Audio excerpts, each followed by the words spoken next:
Hello, and welcome back to Cultivated World, the channel that brings you the good stuff from the world of watches. Today, we're looking at the Datejust 41 and comparing it to one of its older brothers. We'll be talking about the developments Rolex has made between these models over the years and how much difference there really is between them.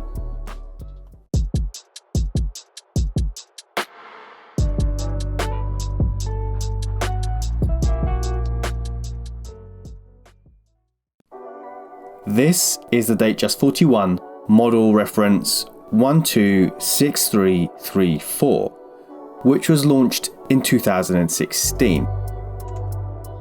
The Datejust 41 comes in a slew of different configurations, and today's variant comes with a fluted bezel, Jubilee bracelet, and the so-called Wimbledon dial. We'll include a link to our full review of the Datejust 41 with the Wimbledon dial in the description below, so be sure to check that one out afterwards. In the other corner, we have the Datejust model reference 16220, which was launched all the way back in 1989. This variant also features a Jubilee bracelet and comes complete with a grey dial. At a quick glance of the bezel on the older model, you would be forgiven for thinking it has a fluted bezel, but you'd be wrong. It is actually described as an engine-turned bezel.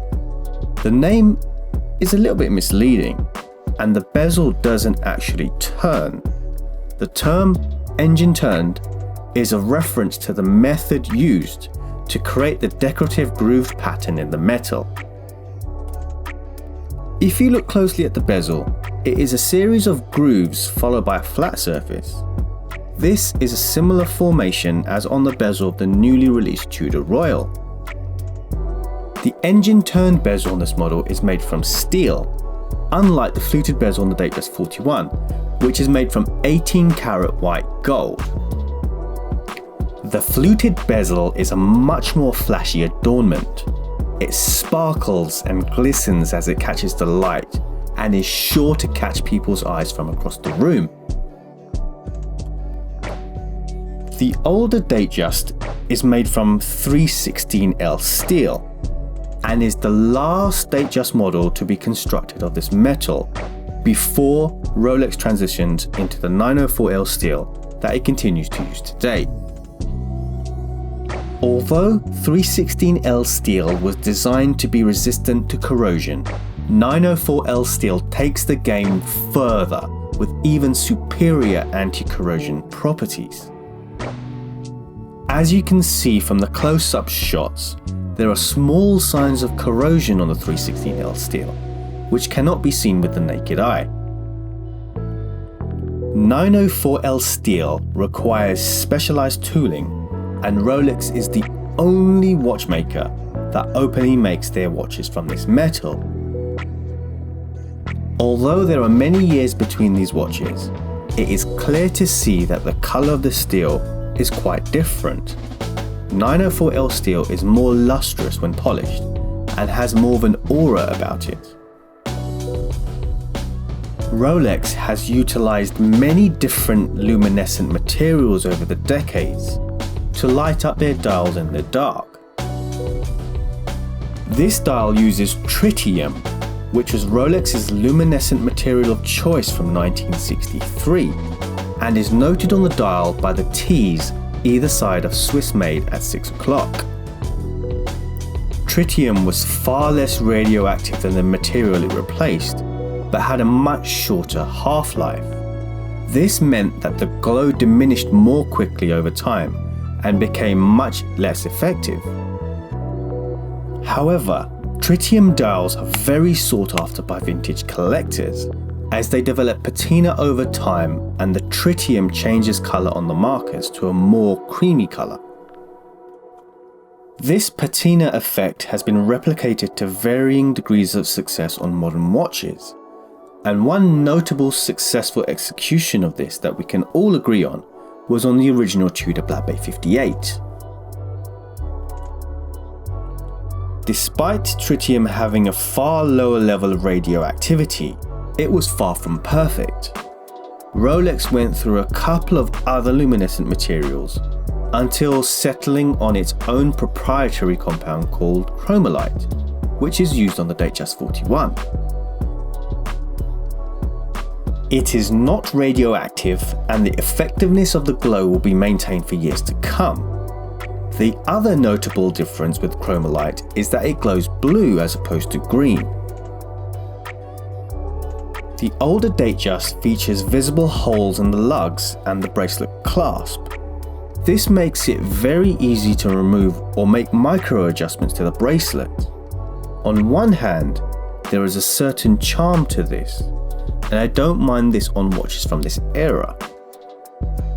However, I'm glad that this has been refined and these adjustment slots have been concealed on the modern version. The Jubilee bracelet on the older model is very supple and fits comfortably on the wrist, but when you compare it with the modern interpretation, they are worlds apart. The links on the new bracelet are completely solid, including the center links, and they feel bomb-proof. It is quite well known that Rolex bracelets of old can be prone to stretch and going limp with age. To make sure that the angle of the dangle is kept stiff and straight, Rolex has introduced ceramic inserts to ensure the new Jubilee bracelets have improved performance and last much longer. The buckle on the older Datejust is made from pressed metal parts, which are thin and have a more flimsy feeling about them.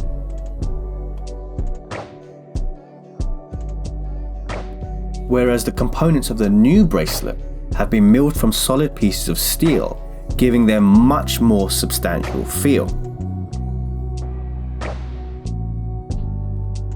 Additionally to this, the new bracelet includes Rolex's Easy Link adjustment feature, which allows you to make a 5mm adjustment on the fly without any tools.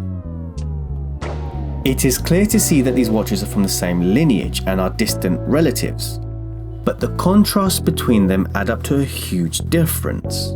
So much so that I think there would be enough space in any collection for both.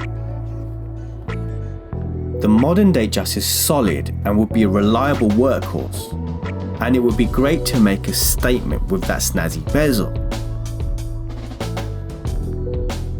The almost vintage Datejust is somewhat more understated, with a less refined feel, but that's okay, and as mentioned earlier, adds to its charm. This arguably makes it feel less try-hard and ultimately more cool. The Datejust has come a long way since it was first introduced over 70 years ago, and even the advancements made since 1989 are considerable. It will be very interesting to see where Rolex takes the Datejust next, and whether they can keep up the pace of development in the next evolution. So, what do you think of these two Rolex Datejust models, and which one would you choose? Also, what improvements would you like to see Rolex make on the new Datejust? Let us know your thoughts in the comments section below.